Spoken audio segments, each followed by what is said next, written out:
Kia ora, I'm David Chaston with 90 at 9, brought to you by interest.co.nz. This week, get everything you need to know in 90 seconds at 9 o'clock with news. The ongoing rise in the world economy is shifting some key metal prices into a bull run. But first, in the dominant global economy, their central bank reported that sticky inflation and sticky high interest rates were cited as the key risk to financial stability in its survey of key contacts. These heightened risks were reported in the US Fed's half-yearly financial stability report. The Fed itself is worried about a steady decline in the liquidity of life insurers' assets.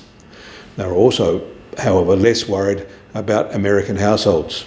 Inflation and uncertainty surrounding the direction of the federal policy on trade and government spending are the bank's own top financial stability concerns.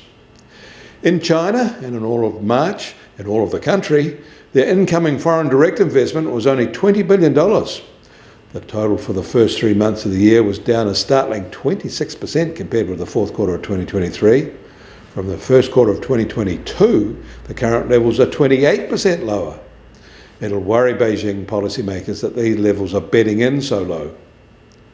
And China will review its 2 loan prime rates later this afternoon. No change is expected. Over in Germany, March data shows that their producer price deflationary impulse is easing. Their PPI was down 2.9% from the same month a year ago, but that was far less than the February levels. And those March producer prices actually rose 0.2% from the prior month, and that was better than the no change expected.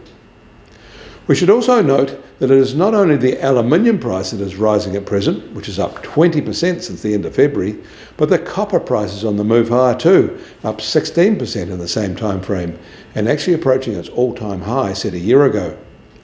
Other base metals like nickel, tin, zinc have all been rising sharply recently too. The US Treasury 10-year yield is now at 4.62% and down 3 basis points from Saturday, but up 10 basis points over the past week. And the price of gold will start today down $3 at $2,391 an ounce. And despite those continuing Middle East tensions and uncertainties, oil prices have slipped lower to just over $82 a barrel in the US, while the international Brent price is up slightly to just under $87 a barrel. Over the past week, these prices have fallen $2.50 a barrel. And the Kiwi dollar starts today at little change at just under 58.9 US cents. But that is down nearly 0.5 cent in a week. Against the Aussie, we're up 10 basis points at 91.8 Australian cents. Against the euro, we're still at 55.3 euro cents. That all means our trade weighted index starts today at just on 68.8 and unchanged from Saturday, but 30 basis points lower for the week. You can get more news affecting the economy in New Zealand from interest.co.nz. Kia ora, I'm David Chaston, and we'll do this again tomorrow.